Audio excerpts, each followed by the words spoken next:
সুপ্রিয় দর্শক, আজকে ঘরে বসে কিভাবে আপনি ব্লাড প্রেশার মাপবেন, আজকে সেই বিষয়টা আপনাদেরকে দেখাবো সরাসরি হাতে কলমে। আমার হাতে একটা মেশিন দেখতে পাচ্ছেন, এটা একটা বিপি মেশিন। সেই মেশিনটার এটা হচ্ছে একটা কাপ, এটাকে আমরা কাপ বলি। সেটা হচ্ছে কাপ, আর এটা হচ্ছে টিউব, আর এটাকে বলি যে আমরা বেলুন। এটাকে বেলুন বলা হয়। আর এটা হচ্ছে ভাল্ব। ভাল্বটা হচ্ছে এই জন্য যে আপনি যখন এটা পাম্পিং করবেন, এটা দিয়ে অফ করে আস্তে আস্তে ছাড়ার জন্য এটা ভাল্ব বলি। আর এটা হচ্ছে আপনার মিটার, এই মিটারের মাধ্যমে সেটা কাউন্ট করে। আর এই পাশে যেটা দেখতে পাচ্ছেন, এটা হচ্ছে একটা স্টেথোস্কোপ। আর এটা হচ্ছে ডায়াফ্রাম। ডায়াফ্রামটা কিন্তু অবশ্যই কিন্তু এটা কিন্তু ঘুরে, আপনি কিন্তু কানের মধ্যে দিয়ে কিন্তু আপনাকে বুঝতে হবে সাউন্ডটা ঠিক আছে কিনা। এটা কিন্তু চাবের মতো ঘুরে, একটু খেয়াল করতে হবে। যাই হোক, আমি একটা পেশেন্টকে কিভাবে ব্লাড প্রেশার মাপতে হয় আমি আপনাদের দেখাচ্ছি। বন্ধুরা, তাহলে কিভাবে ভিপি মেশিন দিয়ে আপনি ব্লাড প্রেশার মাপবেন আমি সেটা সরাসরি একজন পেশেন্ট দিয়ে দেখাচ্ছি। আপনারা দেখেন, আমি তাহলে কাপটা কিন্তু এটা এখানে কিন্তু একটা আঠারি আছে বা ব্রেন বলে।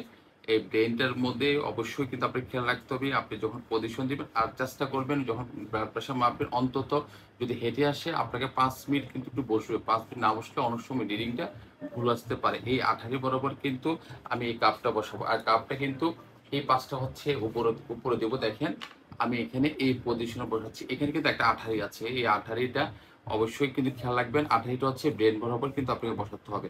তো আমি এখানে ব্রেনটা একটু অ্যাডজাস্ট করে নিচ্ছি। ব্রেনটা কোথায় আছে আমি এখানে করে দিচ্ছি। দেখেন, আমি আঠারির বরাবর এখানে বসালাম। বসানোর পরে যে কাজটা হচ্ছে, মিটারটা আমি এখানে কিন্তু এটা লাগানোর একটা সিস্টেম আছে, আমি এখানে লাগাতে পারবো। পাশাপাশি আমি লাগালাম না, আমি এই জিনিসটা এখানে সামনাসামনি রাখলাম। যে সুপ্রিয় দর্শক, তাহলে আমি স্টেথোস্কোপ দিয়ে কিভাবে ব্লাড প্রেশার মাপি সেটা দেখাচ্ছি। দেখেন, আমি এই ডায়াফ্রামটা এখানে আঠারে যেটা আছে, আমি আঠারের পজিশন বসাচ্ছি। বসালাম, বসানোর পরে আমি সেখানে হাতের ফিঙ্গার দিয়ে চাপ দিয়েছি। আমি এই যে মিটারটা আছে, মিটারটা এখানে নিচে রাখছি কেন জন্য, আপনাদেরকে সরাসরি দেখানোর জন্য। তা আমি এখানে নক করার পরে এখন পাম্পিং করছি। দেখেন আমি কিভাবে পাম্পিং করছি। আমি 180 থেকে 200 পর্যন্ত তুলবো। তোলার পরে খুব স্লোলি কিন্তু আপনাকে ছাড়তে হবে, খুব স্লোলি ছাড়তে হবে। আমি খুব স্লোলি ছাড়তেছি, দেখি। ছাড়ার সময় উপর থেকে যে সাউন্ডটা পাবেন সেটা কাউন্ট করবেন, এবং যে নিচের সাউন্ডটা আপনারা লাস্টে শুনবেন সেটা কাউন্ট করতে হবে। আমি আবার দেখাচ্ছি আপনাদের অ্যাগেন।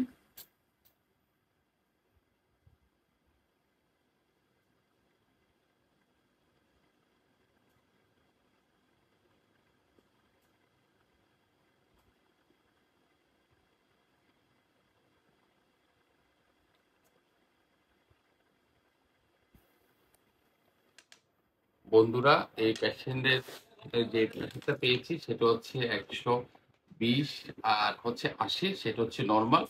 উপরে যে প্রেশারটা থাকে সেটা হচ্ছে সিস্টোলিক, আর নিচের প্রেশারটা হচ্ছে ডায়াস্টোলিক।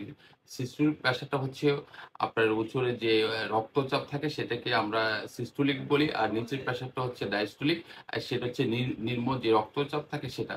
বন্ধুরা, এই পর্যন্ত আপনারা ভালো থাকেন, সুস্থ থাকেন, নিরাপদ থাকেন। পরবর্তী ভিডিও নিয়ে আবারও হাজির হব।